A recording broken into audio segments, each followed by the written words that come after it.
Her doctor's appointment was supposed to be at 1 o'clock. At about 12:30 she called me. She was crying and she said, "Mom, I'm so sick. There's something seriously wrong."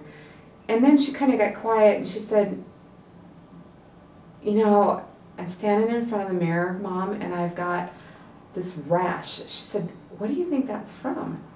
And I said, "What does the rash look like, Rachelle?" And she said, "Well, it's just like red blotches." And I said, "You know what? I bet you've got a high fever and it's causing you to get this rash." I said, "You know what, Rachelle?" I said, "It's going to take me 45 minutes to get there. Why don't you call somebody and have them take you to the ER?" While we were on our way to Fremont, the ER nurse called my ex-husband's cell phone and said, "How soon are you going to be here?" And my husband said, "Well, we're on the way. Why?" And they said, "We need you here, like yesterday." So we knew something was wrong. And we get to the emergency room, and the emergency room is just packed with doctors and nurses, and these lights are blinking and these, these noises. And anyway, the emergency room doctor comes and he says, introduces himself, and he says, "We need to talk." He says, "I'm going to take you in a conference room and we need to talk." And so, he sets us down and he says, "Your daughter is very, very sick." And we said, "Okay, she's sick, what's going on?" And they said, "Well, we suspect that she has meningitis." And at this point I wasn't even listening. I just wanted to go see my daughter. And I said, "When can I see my daughter?" And he said, "You can go see your daughter right now." And they hand us these masks and these gowns. And I said, what are these for?"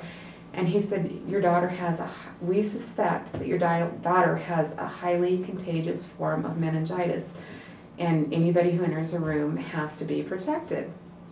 So we're putting on these masks and these gowns, and we walk into the room, and I was not prepared for what I saw. They had her on a ventilator, and I later found out that they had just coded her. Her heart had stopped and they had revived her. And so it was basically the next morning that they came and talked to us and told us that it had been confirmed that she had meningococcal meningitis.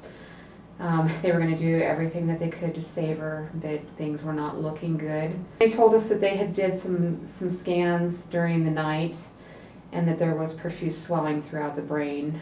And of course, my first question was, "Can you do anything to take down the swelling?" And they said, "The damage is done. There's nothing we can do."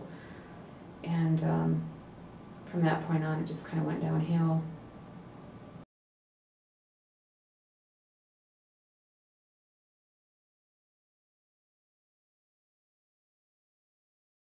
We looked at everything, and we made the decision to not prolong the inevitable, because Rachelle wouldn't want that, and we didn't want her to suffer. So we as a family made the decision to take her off of life support.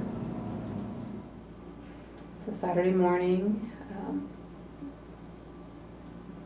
we said our goodbyes, and I told my daughter how proud I was of her for being so strong, and that I knew that she was going to a better place, and that I was going to be there by her side when she did. That's the hardest thing I ever had to do, and I'll never forget it.